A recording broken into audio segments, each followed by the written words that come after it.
Bruce Springsteen and Billy Joel are two of the most successful rock stars of their generation, selling hundreds of millions of albums and continuing to sell out stadiums around the world. A new book explores how their careers have more in common than most people realize and how their hometowns played a key role in their music, lives, and legacies. It's called Bridge and Tunnel Boys, Bruce Springsteen, Billy Joel, and the Metropolitan Sound of the American Century. Author and culture historian Jim Cullen joins us now. Good morning, Jim. Hey, Jim. Good morning, Larry. Robin, great to be with you. I got to be honest, I'm a little embarrassed that I did not know that these two guys are born like 4 months apart. And have they ever performed together? In fact, they have, as early as 1974, where they showed up together on a stage in New Jersey, and they've probably done it about a dozen times since. They performed at the Rock and Roll Hall of Fame concert a bunch of years ago. So their lives have crisscrossed in a number of coincidences. Now, I know this is not true, but one might think that, you associate the suburbs with kind of being boring and certainly not edgy, and yet here you have two artists who have achieved quite a bit. How would they, overcome living in the suburbs to create such great artistry? Yeah, that's an interesting question. And I think when you look at American history generally, you find lots of people who are sort of on the periphery who are beguiled by the center and by the big city and make great stories of it. Whether you're talking about someone like F. Scott Fitzgerald, to pick one Midwesterner, or Chicago's own Liz Phair, who comes from the suburbs and comes to Wicker Park and sort of hits it out of the park. Yeah.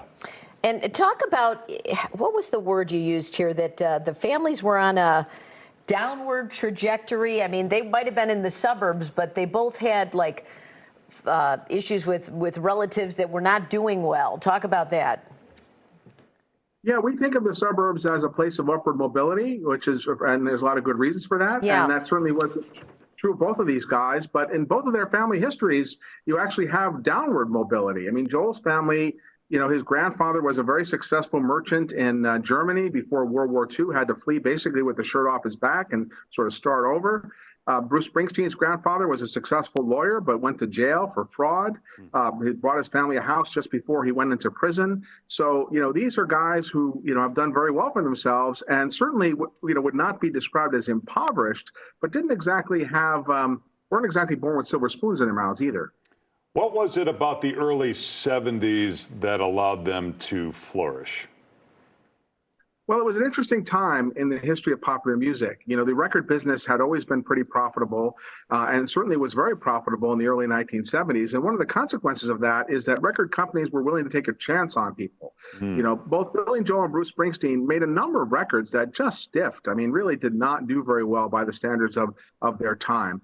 But people had a chance for their careers to develop, and both of these guys developed reputations as live performers, and that allowed them to hang in there long enough to finally catch on. In Springsteen's case with Born to Run in 1975, and in Joel's case with The Stranger in 1977. So even though they were both signed by Columbia in 1973, neither one broke out for a few years. So, I mean, that couldn't have been easy. No, and these were guys who were spending every cent they had and plowing it back into the business, so to speak. Paying their players, getting the studio time. Literally sleeping in a tent outside the studio. Even quote unquote making it is a struggle for a lot of people. You might think that they're all set, but it really takes a while for that to happen. Critics seem to be more enamored with Springsteen than Billy Joel, and is that because Billy Joel, kind of went very, very pop at a point where Springsteen, even though he had Born in the USA, was still kind of, coming up with edgy and poetic material?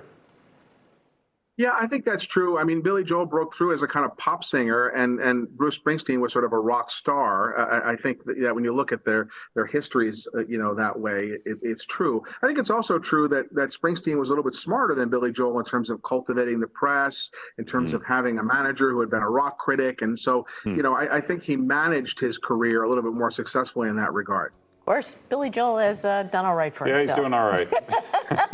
They're both doing all right. The book is Bridge and Tunnel Boys, What the Suburbs Did for Billy Joel and Bruce Springsteen. For more, you can go to JimCullenHistorian.com. Thanks, Jim. Thanks, Jim.